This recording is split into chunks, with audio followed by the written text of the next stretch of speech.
Hello, movie monkeys. How are ya? Another on-camera video for us. We're getting to make a habit of this lately.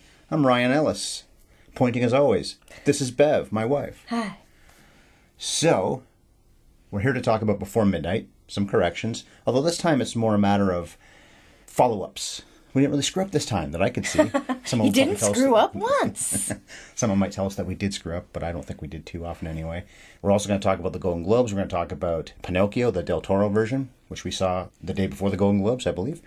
And we're going to answer an email from a listener. So now that you've found us, subscribe. Help us grow the channel, you know. So the first thing we'll do is the well actually, which again isn't really a well actually this time, but a well actually, I'll still do that gesture. So the two things about Before Midnight I want to follow up on. We talked a lot about Ethan Hawke and Julie Delpy's ages. Hawke was 42 going on 43 when the film came out. Delpy's about a year older than him, so she was 43. So if they made another movie, I guess they would have been in their 50s, like you were speculating. But we talked about the ages a lot, and that's how old they were. Also, I read somewhere that Delpy said there will never be a fourth Before movie. One source said she flat out told Linkletter no to doing another one. No. But then she later said she was misquoted. It makes me wonder whatever she meant to say in the first place, that she's not so gung-ho about doing a fourth one. I want them to do one every 9 years until I'm dead. I want them to do when they're in their 80s. Well, it couldn't have been, as we said in the podcast, because that would have been last year. I know. The pandemic probably. And as you said, they need to have a story and a screenplay. Yeah, they didn't even blame the pandemic. They said it was just because the story wasn't there. All right, next topic, the Golden Globes. This is a week, not quite a week later, actually. Usually the Globes are on a Sunday. This year they're on a Tuesday. I heard they got bumped by football. The Globes were always on Sundays before, never got bumped by football. Always in January then, too. That's how much cachet they don't have anymore. I wasn't sure that we were going to see them this year. I forgot they were even on until you told me that day. Everybody forgot they were on. Nobody cared. But it would come up on Twitter, and people were like, what? Mm-hmm. The Golden Globes were last night? So I love the diversity, especially in the first hour or so of the show. But also because they weren't token winners who won just because they were Asian or black or what have you. You could accuse the Golden Globes of going that way, because they basically lost the show last year for their diversity problems and also bribery, which I'm sure that'll always be true. Maybe have other awards, but especially their awards. But Michelle Yeoh, Ke Huy Quan, Angela Bassett, and the composer of the song in RRR were all very worthy winners. It wasn't a matter of saying, let's finally give an award to Angela Bassett and Michelle Yeoh, who are also in their 60s, I guess, too. So it is a bit of a lifetime achievement thing, but they're worthy for those movies, and so is Quan, and so is that composer. What year was Oscars So White? Mid-2010s, I believe, 2015 or 2014, maybe? Right, and it was in 2018 that Frances McDormand had her big inclusion rider speech. Yeah, because the movie she won for, Three Billboards Outside Ebbing, Missouri, was 2017, and she did the speech in 2018. 2016, 17, 18, just a huge shakeup in the way that everybody thought about things and in people's awareness about inclusivity, how much representation matters. And it's not just because the Golden Globes were shamed into diversifying their voting body. Beyond that, there are just movies being greenlit now that never would have been greenlit before. And I think that everybody's discovering that when you open up the talent pool, you discover so much wonderful talent and all these really unique and creative visions that truly bring the art form forward. It is ironic, though, the show that made such a point about trying to be younger, hipper, and not so white, including having a young host, Gerard Carmichael, a person, I almost said Gerald, or Gerard. I almost said his name wrong. Our parents would never know who he is. They tried to make all these changes, and get the two big awards at the end of the night. Best Picture, effectively, for them, the drama and the comedy, went to The Fabelmans and Banshees of Inisherin, which I've seen one of those, Banshees. Extraordinarily white. I would say the front runner, I thought that it was Everything Everywhere All at Once. EEAAO? EEAAO. Ke Huy Quan said that. I've never heard it. Obviously that makes sense, but that's what I got to call it now. So the next topic is Pinocchio. Guillermo, I can never say Guillermo del Toro, right? Oh, I did that time. So I saw the Zemeckis one, not good at all. And we watched Del Toro's the day before the Golden Globes. The animation is remarkable, and I didn't mind that the story was darker than other versions, better than Zemeckis's, but I also did have issues with Del Toro's version. For one thing, maybe such a joyful property made so famous by Disney should be at least somewhat fun. I also found it to be the wrong choice to have the same kid voice Carlo, the human son, and also Pinocchio. I even said to you before, I don't think it's really a spoiler, it's the first 20 or so minutes. There's an actual kid Geppetto has. Okay, spoiler alert. Skip ahead until I do this gesture again. The son dies, and then he makes Pinocchio. Okay, you can listen again. And they have the same voice. And I think that's a mistake because I thought they might, and I was right, and I wish I hadn't been right because it should be a whole different person. But thematically, it totally works because Pinocchio is a replacement for his son who passed away and kind of meant to be a little bit like his son Carlo. I know, I get all that. I don't think it worked though. It was almost this great film, beautiful. The songs are not good. It's a musical, and I could not hum a single song from it. One of the songs was nominated for a Golden Globe, the score was, and it won the Animated Feature Award at the Globes. So it's obviously the front runner for the Oscar now, too. Although I've said before, the Globes are not a precursor or a predictor of Oscars. Look at the past winners of the Comedy Award, especially at the acting, not so much the Best Picture of Comedy, although that, too. A lot of them don't end up getting nominated at all. Twice for Carey, George Clooney, and many others. I do want to say I really like something that Del Toro said in his acceptance speech, and something I like about this movie winning Best Animated Feature is that animation is not just for kids. I think we really have to do away with this idea that all animation has to be G-rated, it has to be safe, and it has to be for children. I want more grown-up cartoons.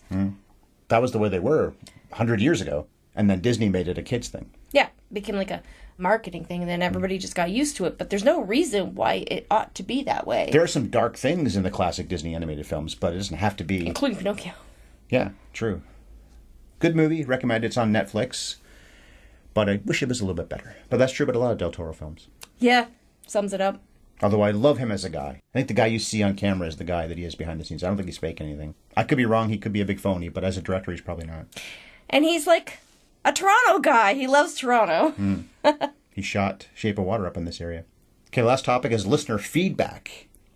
I don't know what that means. Anne De Leonardis wrote us an email. She misses Bev's 3-part harmony with our old theme music. Me too, Anne. Top 100, Top 100.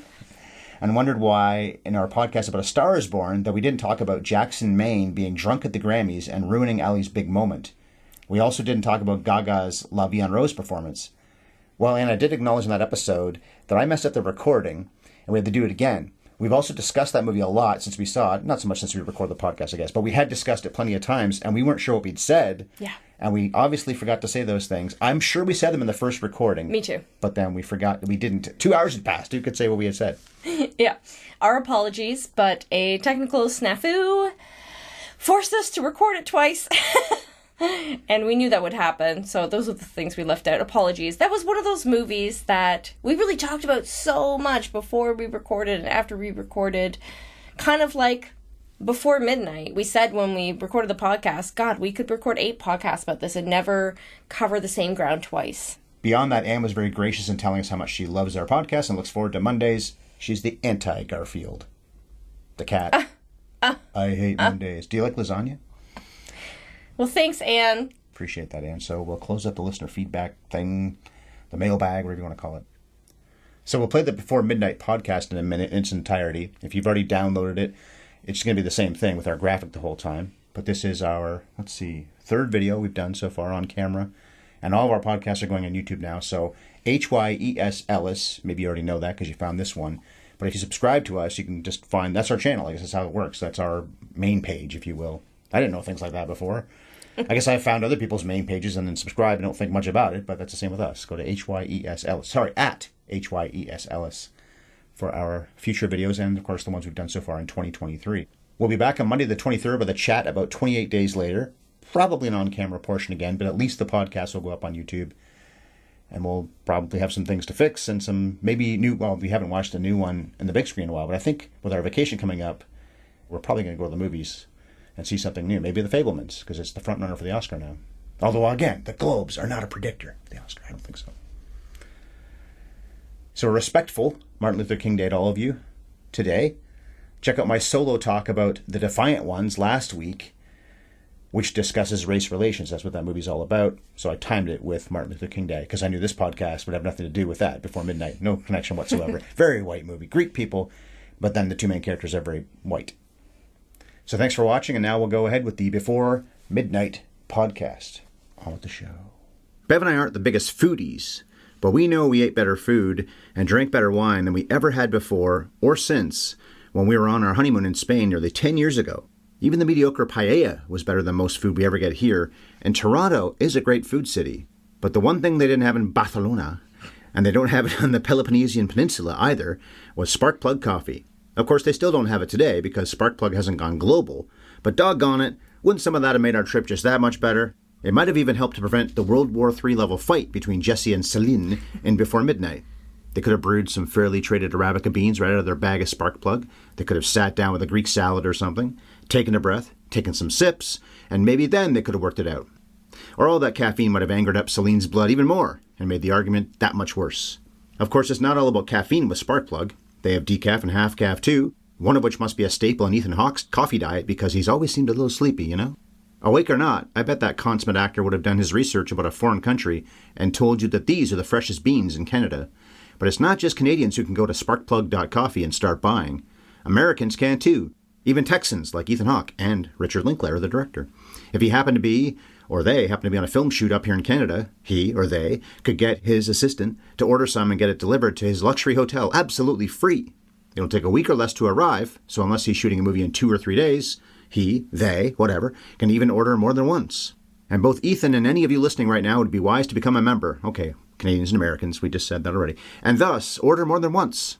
Buying Sparkplug only occasionally is certainly your right as a citizen of the world, but the Autopilot Coffee Club saves you money on every order. Members also get perks that non-members don't, and, mon chéri, this is no typical Coffee of the Month club. You can customize your membership, but you also can pause or cancel anytime. So use your handy-dandy computer keys to go to sparkplug.coffee and keep typing by adding a slash and an HYES onto that. Then you can take advantage of Have You Ever Seen's promo code and get yourself a 20% discount. That means more money for the plane ride to Chicago that you know you're going to take. And I bet that Illinois-bound plane won't have the variety of roasts and blends, or rotating seasonal blends, that Sparkplug does. So while I must now admit that a beverage isn't likely to save your possibly crumbling non-marriage, what do you have to lose? You have at least premium products and paraphernalia to gain by going to sparkplug.coffee. And action!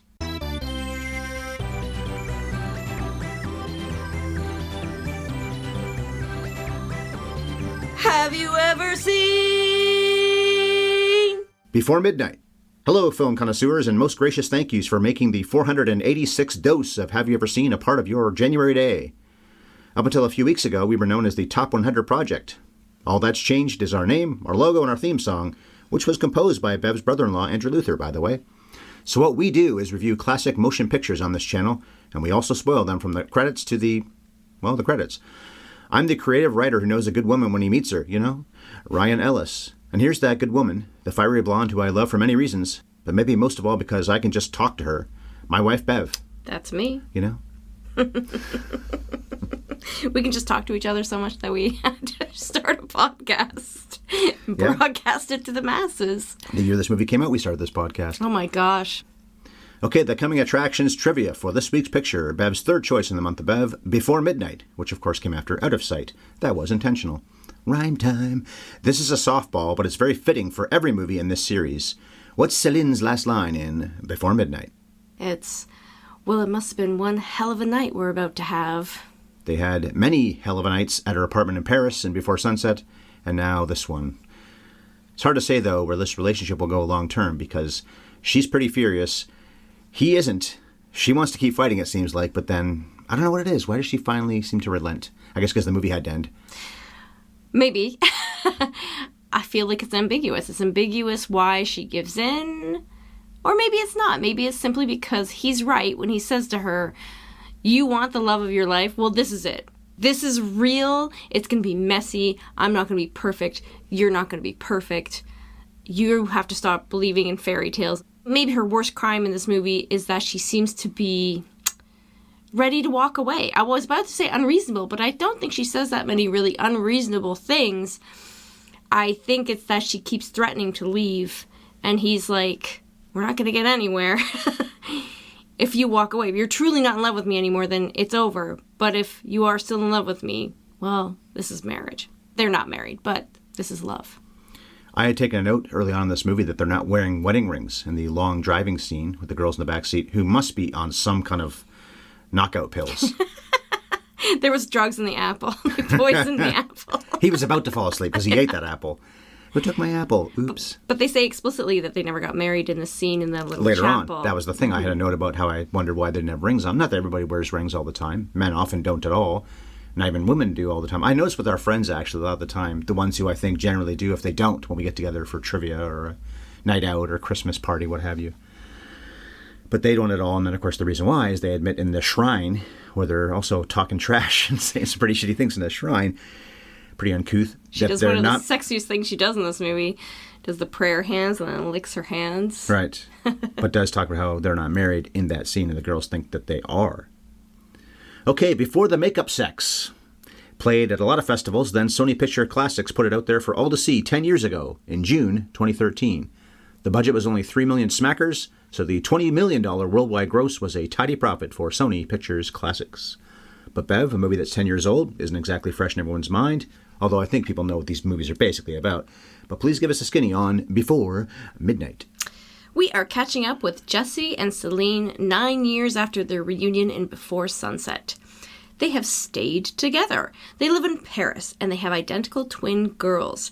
They're at the tail end of a summer in Greece with Jesse's teenage son Henry, and after dinner with their hosts and some other guests, they go off to spend a romantic evening on their own at a hotel. But instead of romance, Jesse and Celine use the alone time to finally pick open a festering argument, a true knockdown, drag-out fight that reveals the chasm between the two of them and the way they're experiencing their lives with one another. Or, in a nutshell, Ode on a Grecian Argument. Well done, sir. I thought it was Ode to a Grecian Urn, but it's Ode on a Grecian Urn. So Ode to would have made more sense, but I want to be literal. And yes, we do see some beautiful sights in Greece where they shot the movie, and it wasn't very long either. And I think that comes down to the fact that this movie, surprisingly, I think this is true of the other ones, but definitely this one, was not improvised. So then, like Sidney Lumet, Linklater and the actors, mostly these two actors, obviously, did a ton of rehearsal, and then when you're shooting, no, you're not messing around. I guess, must be in the script, because Ethan Hawke, in these movies at least, has always often said, It's a Jesseism. That's the way he talks. Mm-hmm. It's part of what makes it feel so authentic and natural. Okay, the numbers on Before Midnight, they're very strong, especially Rotten Tomatoes-wise. 98% of critics on that site like the film. 8.7 out of 10 is the average. There are 207 reviews on there, and 82% of audiences. Before Sunrise, by the way, and Before Sunset have overall better numbers. Before Sunrise, everybody that's reviewed that film, 100% of them like the film, and 93% of audiences, so both of those are better. Before Sunset's critical numbers are slightly less, 94%, but the audiences like it even more, 92%. And of the three movies, I'll say right now, that is my favorite, even though ironically it's the one we haven't covered. We did Before Sunrise the first year we did a month of Bev. You picked it for that very first month.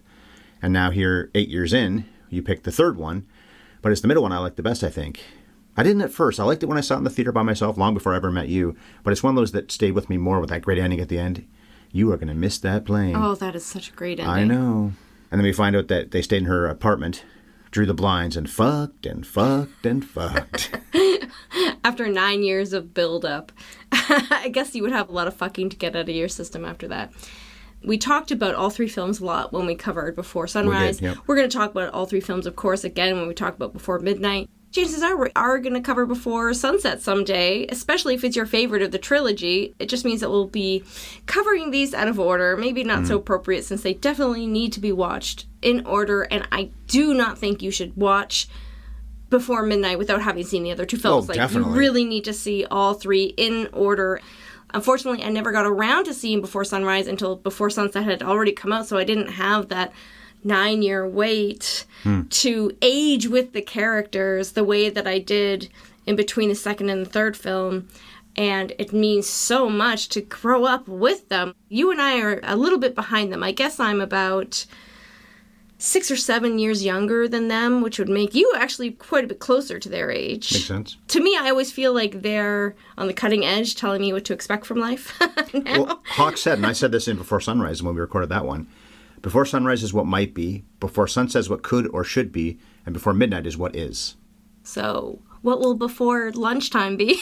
Come on, please tell me you're making another one. I know they said they would have made it last year if they were sticking with the 9 years. People have asked them about it, and they're like, we just don't have the story. We don't feel compelled to come back to it, which broke my heart. Also, COVID's got to be a factor. I hope it's on their mind, and I hope something happens in their lives that makes them want to revisit, that makes them find that angle, because I am dying to know what happened to Jesse and Celine. Yeah, it really was 9 years between them. 1995, 2004, 2013.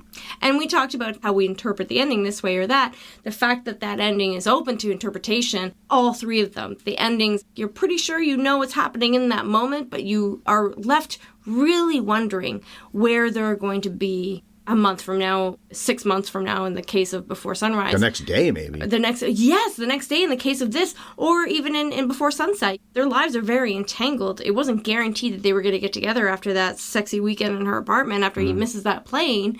We only learn that they got together 9 years later. So right now, everyone is wondering, did they recover from this fight?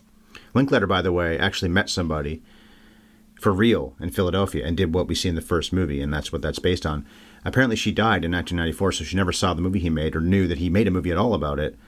He was wondering what she thought of it. I'm not sure he necessarily was saying, we should get back together, because I think he's married with kids. But she never saw it because she died before it came out. It's heartbreaking. So back to the numbers. Before Midnight was 137th at the 2013 U.S. box office. Gravity was number 6. We covered that from the Now Playing Project many years ago.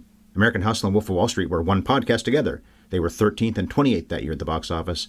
And you fans are going to hear Wolf of Wall Street sometime this year, because we're doing 4 or 5 movies that we covered that year for the Now Playing. Or maybe into 2014 we did some of them. But we're going to redo them as proper podcasts, not, we just saw it, let's talk about it right now. And the first one's going to be coming up in 2 weeks. The redo, if you will. This movie got 1 Oscar nomination. The adapted screenplay by the director, Linklater, and his 2 stars. 12 Years a Slave won. That's one of the ones we're going to redo, by the way, in Oscar month.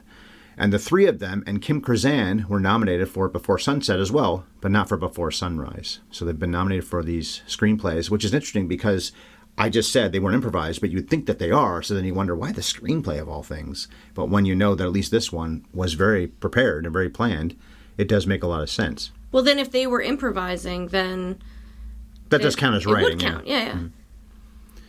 Yeah, Best in Show and some of the other Christopher Guest movies never get recognized for their scripts because we know they're improvising, but maybe they should be, except how do you nominate? Because it'd be the entire cast. Yeah. All right, we know you like the movie. I think I remember the day we saw this in maybe July, but probably in June when it came out in 2013. Beautiful day. We might have gone with your sister Pam to see it as well. I forget. We saw something with her. Maybe it was Boyhood we saw with her, which was the year after. I went to see it with Pam again. I saw it twice in the theater.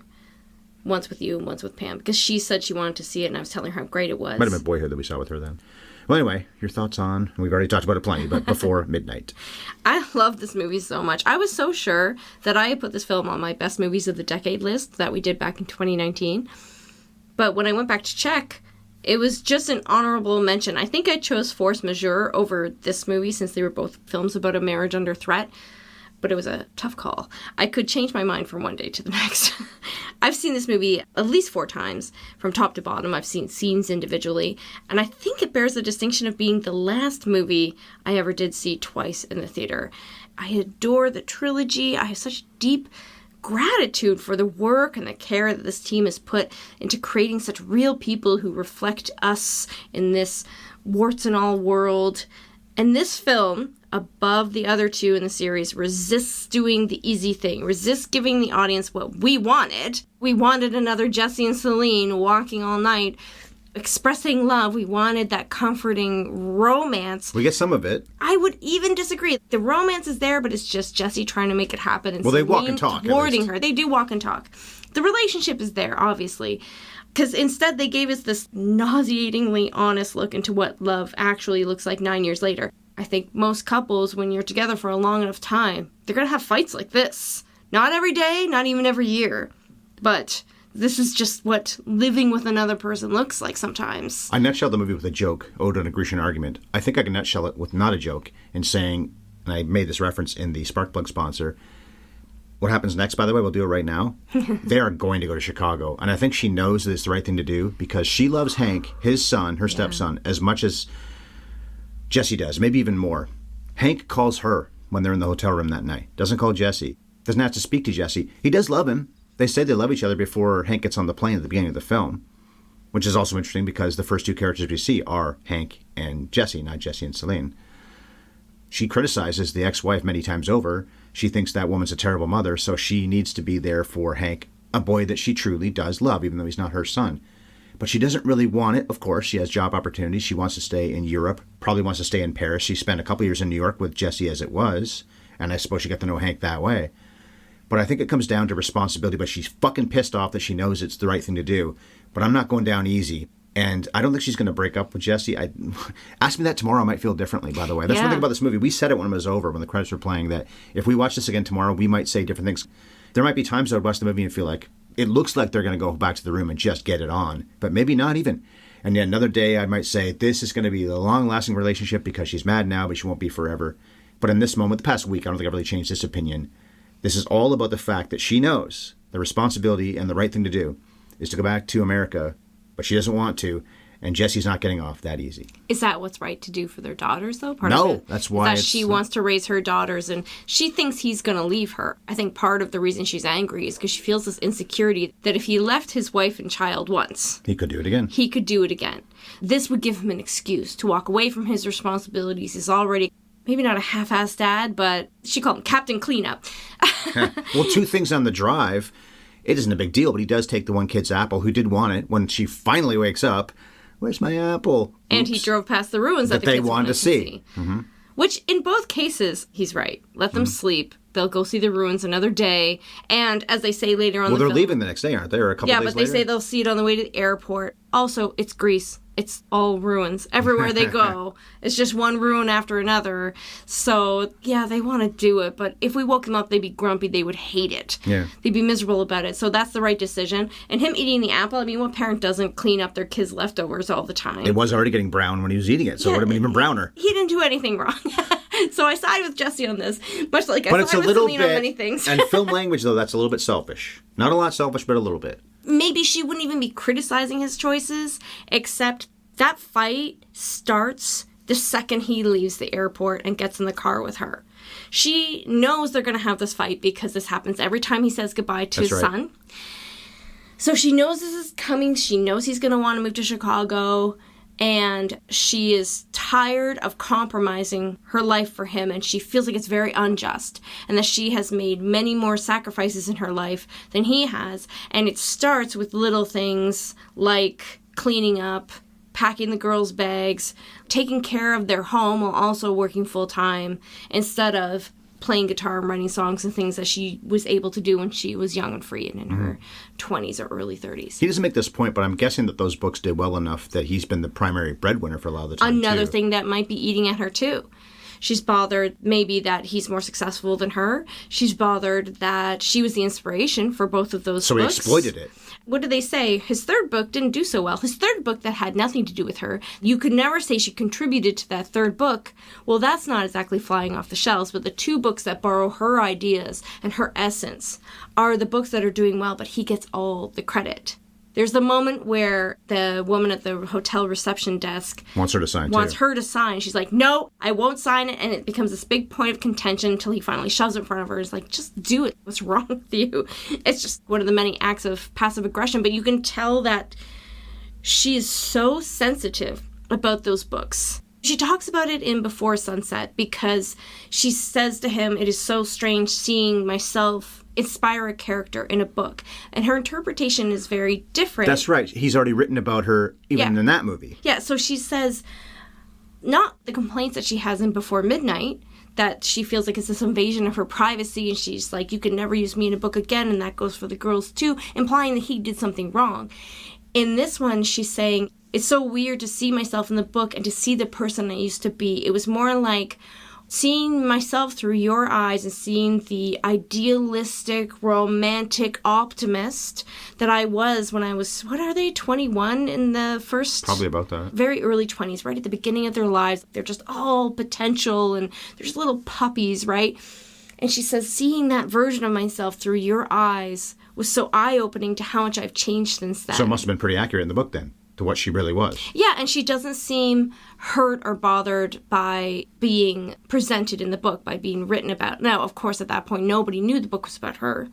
So there was no invasion of privacy because, as she says to the dinner guests, hey, if you want to know what kind of a lay I am, just read his books. It tells you in great detail what our sex was like and all these little things that I did. And now everybody knows it's her, so it could feel much more like an invasion of privacy. They do talk about sex a lot at that dinner. They all do. Relationships as well, but sex specifically. And also, I don't think this felt staged, but I really noticed this time that everybody gets their shit in, if you will. Oh, yeah. The older woman doesn't really say anything until the very end when she has the longest single speech probably in that scene. And maybe Patrick has the second least amount of time, even though he's the host of the whole thing. Very wealthy guy, obviously, to have a place like that. But everybody else really gets their time, and even the younger people talking about their relationship as well. It's not just Jesse and Celine talking with everyone else getting a little bit in. It's pretty even. The older people get a little less time, but then the woman at the end, what's her name again? She must be Natalia, has the long speech. Oh, and her long speech is such a beautiful close to that scene. And it makes me wonder about the future of the franchise. If they do carry on with it, will there ever be a movie with just one of them, when the other has passed away and one of them has outlived the other? How would you do that? I don't know. I'm not the artist here.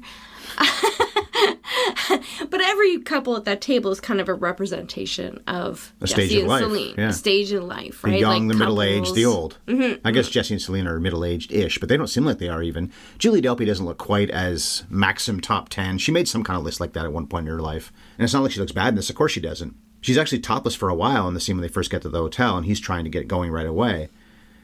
But for any movie actress to not look as good as she once did, and she talks about that a few times in this movie, I don't know if it's really brave, but you don't see it a whole lot, especially being exposed and topless for a good long stretch of time. We just finished watching Fleischman is in Trouble, and Lizzie Kaplan is by no means a bad-looking woman, but again, something that's commented on in the dialogue, maybe the voiceover there, is that she criticizes her own body, and she doesn't look as beautiful as a lot of people do who are age in Hollywood. And that's good that people can look normal. She looks like she's 41. She's playing 41. And Delpy looks about that age, or whatever age she's supposed to be as well. Hot 41-year-olds. Very good looking for their age, but both Lizzie Kaplan and Julie Delpy look like they're in their early 40s in a refreshing way, and in a way that really gives the movie that much more credibility. And so does Ethan Hawke. He seems to cultivate this authentic sloppiness, like his dirty hair and his crow's feet and his crooked teeth. I always joke that he has a no shampoo clause in every contract. His hair's always greasy. It's his permanent Gen X look, I suppose. And he has never made any attempt to stay looking young. He always resisted that pretty boy niche that he kept getting put into. Though. He looks like he's 40. Which he's probably roughly 40. I don't think he looks old, though, at all. Neither does she. I don't think they... Because 40 isn't, like, as old as we all think it is. That's part of it. Everyone's like, 40, oh my God, they must just turn to dust. I'm going to turn 45 this month. And I don't look in the mirror and feel like a grandma. Even though I technically could be without that much of a stretch of the imagination. Your birthday's in 2 days, in fact. Hey, happy from when birthday we post this podcast. Well, of course, they do walk and talk at some points in this movie. We have some long takes in the car when they're driving and talking. That's a long take. The two daughters asleep in the back seat.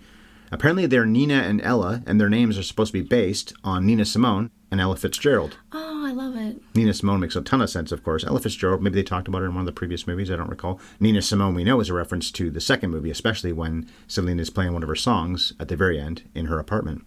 But these are two people that had 2 days we've seen portrayed, where they would just walk around and talk about philosophy, art, poetry, those kinds of things, music.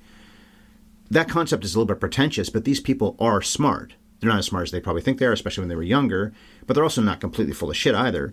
And it's okay if they are when they're young. It's not a big deal that they are. But they don't have the time to do that kind of thing anymore because of the kids and because of where their lives have gone.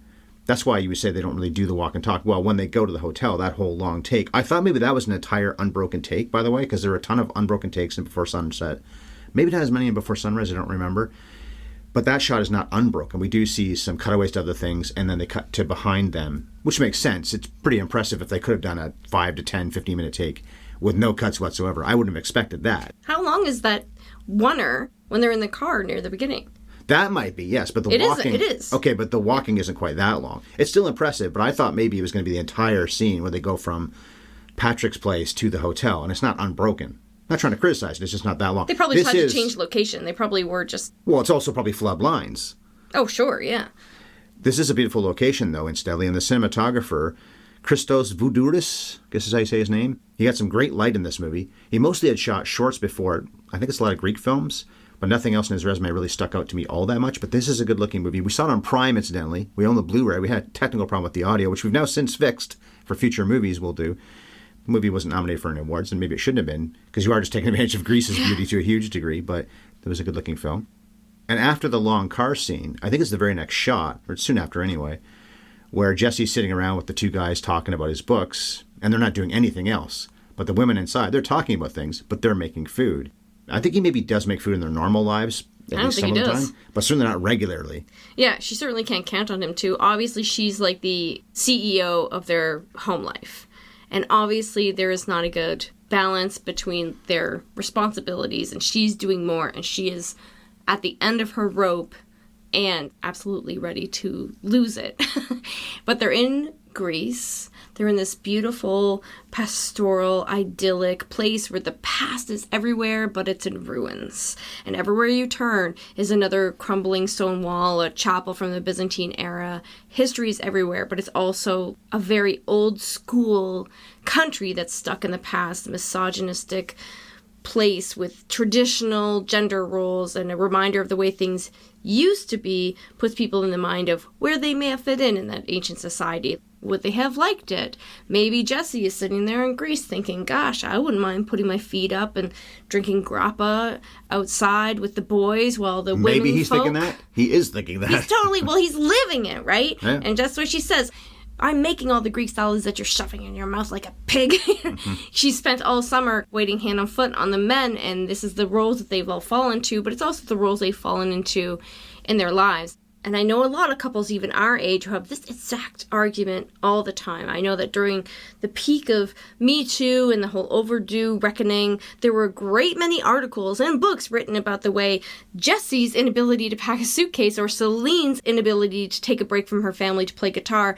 It's not just an argument between one couple. They're the personal expression of a society that values men more than women. How does Jesse respond to Celine's complaints? He says, do it. Play guitar, write songs. I would love that. But, he makes no moves or suggestions of how he could make the space for her to do it. He insists that if he had packed the girls' bags, she would just redo it because he would have done it all wrong.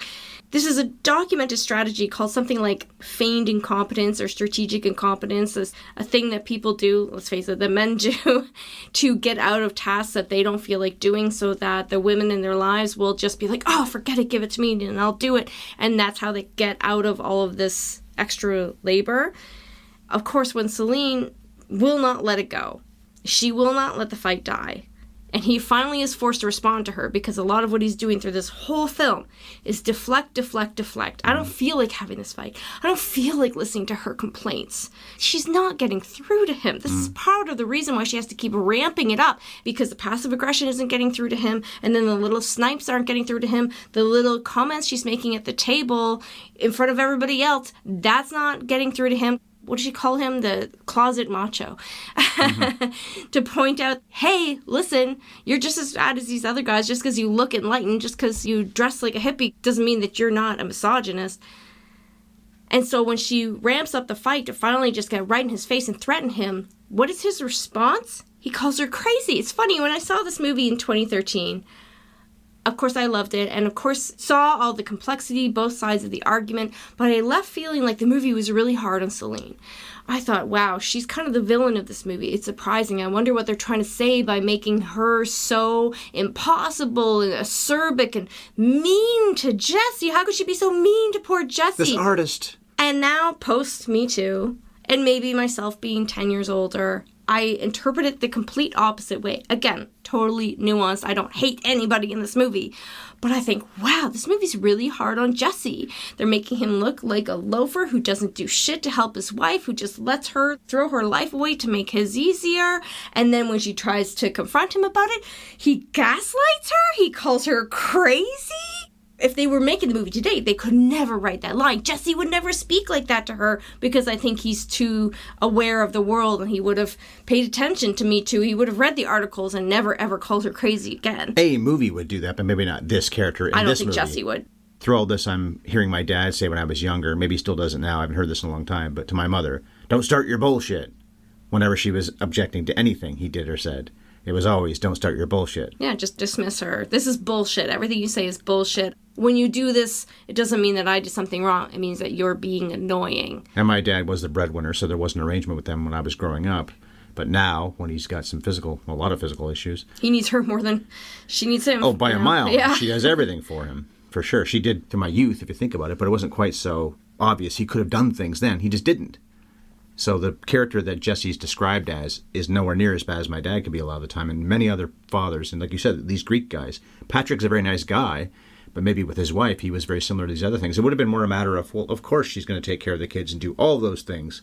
And in their society, in that part of the world, maybe the woman doesn't object, and he never has to have a fight where he looks like a bad guy. Because Patrick seems like a very calm, nice guy. By the way, played by a cinematographer. This is the first time Walter Lasalli has ever acted before. He won an Oscar for shooting Zorba the Greek, the black and white movie. So he won the Oscar for black and white cinematography way back when, and now he's acting for Linklater. I think Patrick can talk wistfully about his marriage because he's a widower now. But I don't believe for 1 second that him and his wife, if they loved each other all those years, didn't have knockdown, drag-out fights about something. We don't know because we never meet her, we never see them as a couple. I know there's going to be exceptions, but don't you think most couples probably have fights like this once in a while? You and I certainly, not very often, but a handful of times in our marriage, we've had some real bruisers. It's like a volcano that just needs to explode every once in a while. Well, our division of labor, we've talked about this in other movies I know over the podcast. Yeah, we don't fight about that. Because I do, maybe not as much as I did, but I do more generally speaking. The pandemic changed some of that because you were able to start dinner at 4:35, 5:30. Before, you were never home until maybe 5:30, more like 6 more often than not, so it just made more sense. I'm almost always home that time of day when you weren't. That's the way my job is, doing night shifts. So it wasn't really a problem, wasn't really an issue. Of course I'm going to be the one to do these things. I'm also more anal retentive about neatness and tidiness, so I clean up more than you do. We don't have any kids to worry about. We do have the dogs, of course, but our division of labor is pretty fair. But you've told me before that couples in our group have had that kind of battle. We're definitely the unusual case. If we ever fought about labor, it was the other way around. That you were getting frustrated with me because I wasn't meeting your standards. I was a slob. Let me just level with everybody. Ryan's standards were not unreasonable. We had both simply been living alone for a fair share of time, and we had gotten rather used to keeping our homes the way we liked it. I just did not care about putting bras away or wiping crumbs into the... Putting clean laundry away as soon as it came out of the dryer. Why? It'll sit there for days. You can pull the clothes you need out of the hamper. The bigger argument, though, I still say it really comes down to her knowing that she's going to have to go to Chicago. I didn't take it as a given that they would end up in Chicago. Even that's a possibility is not fun for her to think, because she's going to feel, as Jesse would, guilty if Hank really struggles with his mother, if she's as bad as Celine describes her.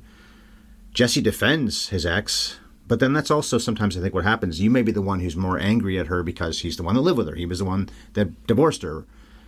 And Celine wasn't really involved in that. She was always blamed for being the one that broke them up. But as I think she says, and I think he agrees, they were going to break up anyway. It wasn't her specifically that broke them up. Okay, maybe she specifically was the reason, but that's really on Jesse for being with Celine. You can't specifically blame her, although people always do that, don't they?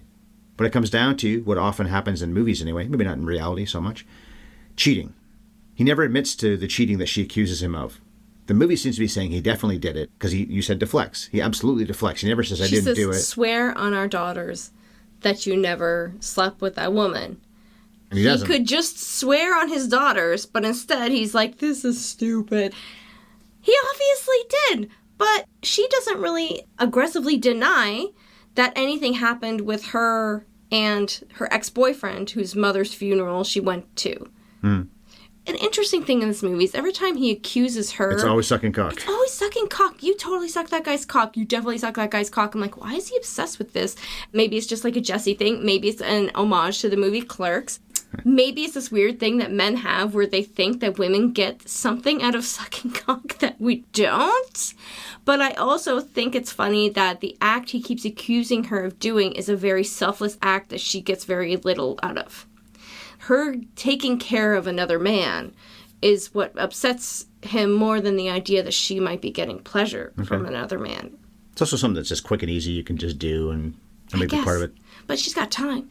It's not like they ever say there's a time restraint. When they had sex in a park and they had sex in public, where Hours you think like it would have made way more sense. It would have been far more expedient to suck his cock.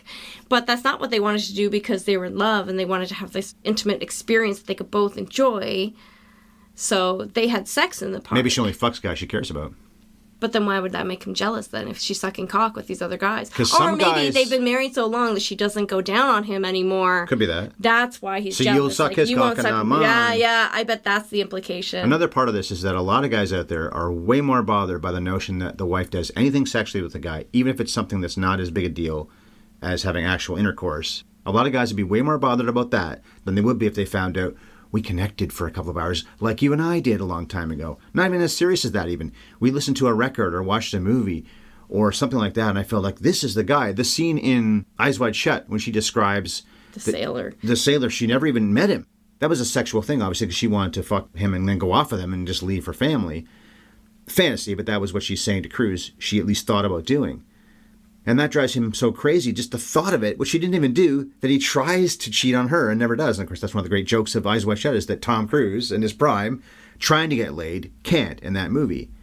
A lot of guys are more bothered by a meaningless act like a blowjob might be versus the wife really connecting with somebody else. And they've got it backwards, because to me, if you have to choose, I'd rather you have some meaningless sex act with some guy and not that you actually truly like another guy. Thanks for the permission, babe. If you do it, just tell us about it. We'll do another sex movie like we did a bunch of last year, and you can talk about it then. Perfect. So while he's jealous of the physical act and he's focused on that, she knows that he's been messing around on her. And what does she focus on? She focuses on the type of woman that he seems to be attracted to. Yeah. She finds it threatening that he is attracted to this ingenue who is just so impressed with everything he says and everything he knows. Oh my gosh, you've read so much. You're such a smart guy. Something that she would never do because she's his equal intellectually. There's the scene at the dining table Where she does a dumb blonde voice. where she's trying to convince everybody that he's the closet macho, and she says, look, this is the type of girl he actually wants. She knows that he slept with this student or whatever when he was on the book tour. And she does this impersonation, and it's such a great, funny moment. I feel like it resonates with everybody of the type of girl that especially every smart woman is probably afraid that men actually like, instead of a woman who's your intellectual equal. You said something that I have never forgotten after we saw the movie in the theater. You were like, yeah, that was so interesting, but it was also totally sexy. It was. Right. I was shocked. I don't prefer that. Don't worry, I'm not taking it personally. I'm not trying to start a big fight with you. But I never even dawned on me that you would find that sexy. Now, you and I are pretty intellectually equal, and our relationship did start in the same way that Jesse and Celine started. We just talked and talked and talked. Our relationship started with you writing me these long emails, us writing these long emails to one another. We can have great long discussions for hours and hours on end, and I think that we share a lot of interests. Like this, the podcast, we have so much to talk about, and I always feel like that's our bedrock of our love. But you still find it sexy that she does the flattering. Is it the flattery? Well, there are layers to everything. This is one thing I find so frustrating about people are so absolutist about every fucking thing anymore. No matter what side of the aisle you're on, it's, well, you like that thing that person did, especially if it's entertainers, actors, whatever. An actor you loved before, we found out he did one thing wrong, or he did a lot of things wrong. I could never watch their films again. Chris has said that to me a few times on Scoring the Movies. Okay, fine. I haven't watched a lot of movies Spacey's been in since that came out about him or Woody Allen. Cosby, I don't really watch Cosby movies anyway. But I could, because people have layers, including, I think, me. So it's not a matter of I'm not mad. No, but I'm getting a little bit worked up about this because I think that people these days seem to be absolute, no matter what side of the aisle you're on. You can be on the side that I agree with, which is certainly the liberal left side, or you can be on the right-wing Republican side, but there's no shades of gray in anything. This is a great example of shades of gray. Jesse is a good man. He's a pretty good husband, generally speaking. He's not a bad father. Is he doing enough around the house? No. But if she wasn't really pushing him to do more, why wouldn't he keep doing what he was always doing? Same with my dad, right? My mom never said anything about it. She can't expect him to magically know he's supposed to. There are shades of gray in everyone. And if you don't have conversations about things, you can't expect people to do something that they aren't thinking they're supposed to do. I think that's what it comes down to. So I get worked up about absolutism the last 4 or 5 years with people because, especially you see it with people you've never met before on social media, about something comes out and, well, that's it, I'll never listen to that person again or watch that person do their thing again. If we found out that one of our best friends cheated on their spouse, it would depend on 1,000 factors as to whether or not I would ever want to be around that person again. It wouldn't be as simple. And I've met people that have said, no, that's it. I'm out. Being cheated on in their case, I guess. But even with you, there are shades of fucking gray. It seems like the infidelity isn't really a big deal to either of them. They bring it out as a cudgel in the fight, but that's not what the fight is about at all. They know that each other has been unfaithful, but they're like, who cares? She's French. She has this very French attitude about it. He's a horny American. He has a pretty strong libido. The movie seems to be making the case that infidelity, while it's not great because they're lying to each other and it clearly has gotten under her skin, one of the threads that is making her upset is that she feels threatened, that he's going to walk away. So one of the things that makes her feel threatened is, well, I was not the girl that you actually wanted. You may have liked me back then when I was hot. She talks frequently about her looks, about how she's not as pretty anymore. So she's like, well, now that I'm middle-aged, he's going to leave me for some ingenue who flatters him, who scratches that itch for him. People can tame multitudes. So she's afraid that she's no longer attractive to him. Yeah. That's where all that is from. She's criticizing him for being macho, but I think it just comes from this deep place of insecurity. Okay, yeah, and the whole thing about the dumb blonde voice turning a guy on, and then that means, oh, you're a closet macho.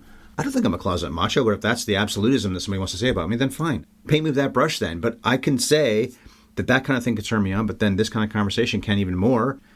We both talked about the fact we have a rich dating life before we met each other. I dated many kinds of people, and most of them I never really clicked with. I guess almost none of them did I click with, or I would have been with them a lot longer than I ever was, and I maybe wouldn't be with you right now if that had happened that way. Do you agree with what Celine says, that Jesse is a closet macho? I don't think he is in the usual way we think of that. I think of my dad, the way he was, or the way that probably some of these Greek guys are, because culture is different in that part of the world. Generally speaking, it is. There's a lot of great things about Europe, but I think they're pretty old school still, and maybe that's also the Catholic influence in so many of the countries over there, or especially the Muslim influence in the Middle East, where even more so, the man is in charge in the marriage. So closet macho, I'm not really sure what that means. It's easy to think of Clint Eastwood or something like that, John Wayne, but then who knows what they were like in reality. They're probably a lot like that. I don't know if he is or not. I don't know what that even means. I guess the implication is that he puts on a front of being a feminist, but when push comes to shove, he likes all the trappings of the patriarchy. You can enjoy those trappings and still not want them to continue. That's a fair answer. I think I'm in that camp. I don't really know if I really enjoy that many of them. I probably do without thinking about it. Well, yeah, we probably all live in our systems without thinking about the privileges that we enjoy. But I think Jesse is actively trying to keep his privileges in his relationship. He's manipulative towards her. Not aggressively so. I would never accuse him of being abusive. But the way that he reacts to her, first being dismissive and eventually calling her crazy. Don't start your bullshit. Don't start your bullshit. He's just trying to keep the status quo. And it always gives me mixed feelings about the end of the film, which is presented in a romantic way. I think he's done this before, by the way, and that's part of the status quo. Totally. This is not the first time they've had this fight.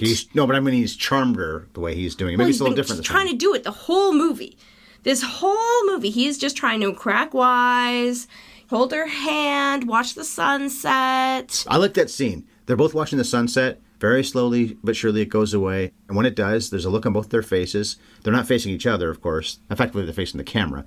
They both seem like their heart broke a little bit right then. Mm-hmm. Maybe they always do if they watch the sunset. They probably don't watch the sunset a lot in their normal lives. They're too busy with kids and everything else. But in that moment, I think that's one of the more telling shots in the whole film.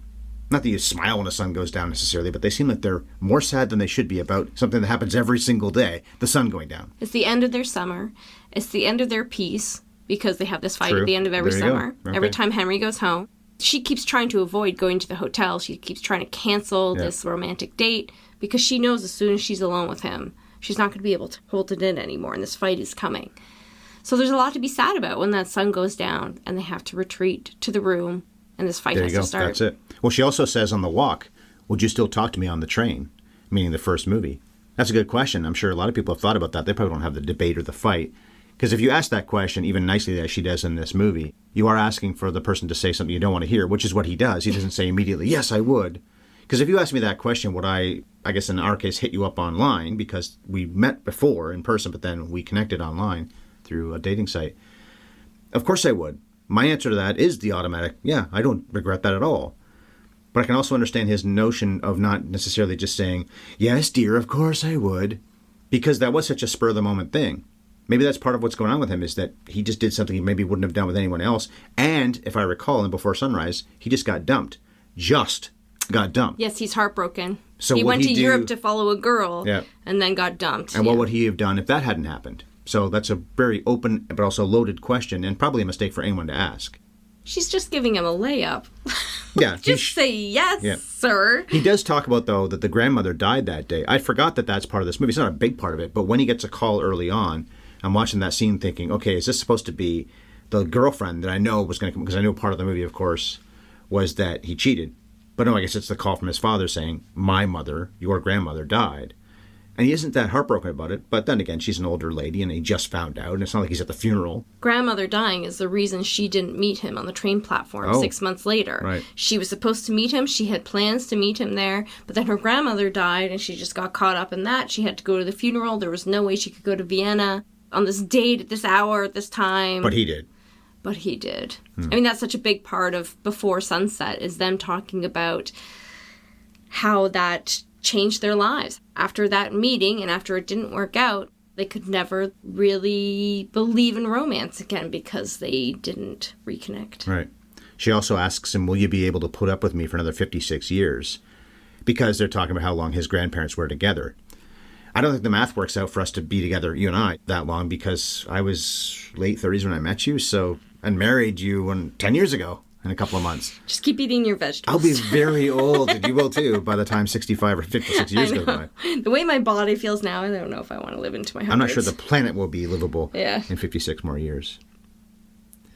Okay, the cast, of course, Hawke and Delpy in all three of these movies.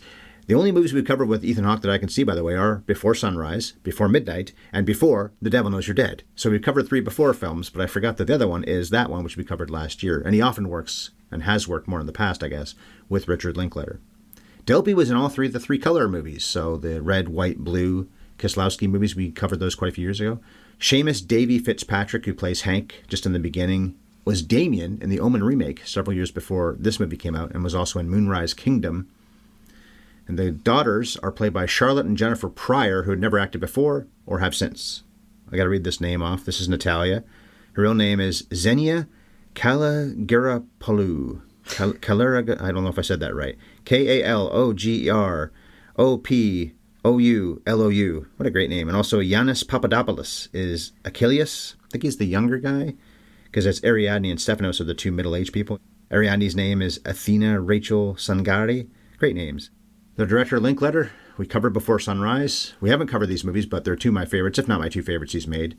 Well, I guess the Before movies as one. When people combine the Godfathers or the Star Wars movies, then, okay, that's the number 1. But I do love School of Rock and Boyhood. Well, Boyhood I want to see again. Haven't seen it in a long time. Maybe I won't love it as much, and maybe we'll cover it next year when it's 10 years old. Linklater wrote it with Hawke and Delpy, of course. And the producers were Linklater, Sarah Woodhatch, who's only produced a few films in her career, and Christos Konstantakopoulos also was a producer on this picture. It's 25-1. We saw it on Prime. I mentioned the cinematographer already, Christos Voudouris. The editor, Linklater's regular editor, who got a nomination for Boyhood the year after this, by the way. Sandra Adair is her name. And the composer, Graham Reynolds, composed music for Bernie and other Linklater films. What do you think of the look and the cutting and the style and the music and everything? Well, I just think it's perfect. All 3 movies have a nice through line thematically, the way they look, the way they sound, the way they're cut, their pacing, their mood, and their tone. They've done a beautiful job of keeping it consistent. As for what happens next, I think they're going to Chicago, or even just the possibility is enough to make her so mad. Maybe she's also pissed that she knows that he's right and she's mad at him anyway. So how dare you be right? And also the ex-wife, who she doesn't like very much at all. So that way those 2 both win. I think that what happens next is that his next book fails, his writing career takes a nosedive, she takes that job, becomes tremendously successful, and that next time we see them, the tables have turned. The girls are older, they can look after themselves, and Celine is suddenly the successful one with the upper hand in the relationship. What does that do to Jesse? Wouldn't that be interesting to see? That's the next movie then. Maybe that's what they should be working on. I hope they're working on it. Right then, last thoughts on our 3rd movie in January 2023, Before Midnight. Well, we said when the film ended that we could record 8 different podcasts about this movie, and each one would be totally unique, and we would talk about different aspects. And I think that's totally true, even though we had a good long conversation about it. It still feels like we only scratched the surface, and we could keep talking after the microphone turns off. For God knows how much longer. And while I really want to see the next installment, I am happy that they're not forcing it, because I wouldn't want to see it unless it was really coming organically from these 3 creators the way it's meant to. But I really want to see Jesse and Celine in their 50s. This is a movie that you feel different about every time you see it. Maybe not a lot different, but at least a little different. And probably your own age and your own experiences are part of that. That makes for a good film. A wonderful film. So some notes about this channel. This is the 5th episode we posted in 2023. The 3rd with both of us on the track, though, because I've done 2 by myself. So this episode should be available on YouTube around the time the podcast goes up. We plan to upload all our episodes onto YouTube in the future. We'll see if that continues. We probably will. But stick with downloading the podcast on your device if that's how you prefer to listen to what we talk about. Next week, we'll continue the month of Bev, and we'll talk about our 4th choice, a wildly different picture than what we just discussed today. Cillian Murphy and Naomi Harris try to play keep away with infected people. Don't call them zombies. In Danny Boyle's 28 Days Later, ... ellipses. Okay, call them zombies, because we probably will during that episode. The coming attractions trivia for 28 Zombies Later. Wait, no, sorry, Danny. Only one infected person ever actually speaks in 28 Days Later, or in the sequel, 28 Weeks Later. What does that person say? All right, so for the answer to that question, check out next week's podcast about 28 Days Later. You obviously already know how to find us, but let me remind you to favorite or subscribe wherever you listen. If you already followed us as Top 100 Project, nothing will change, including access to our archive of hundreds of episodes that are available for free. We're both on Twitter. I'm at Bev Ellis Ellis, and Ryan is at MovieFiend51. Or you can reach us by email, haveyouverirseenpodcast@gmail.com. And to enjoy freshly roasted premium coffee delivered straight to you in Canada or the US, please go to sparkplug.coffee/HYES and enjoy a 20% discount. It must have been one hell of a cut we're about to have. And cut. It must have been one hell of a cut we're about to have.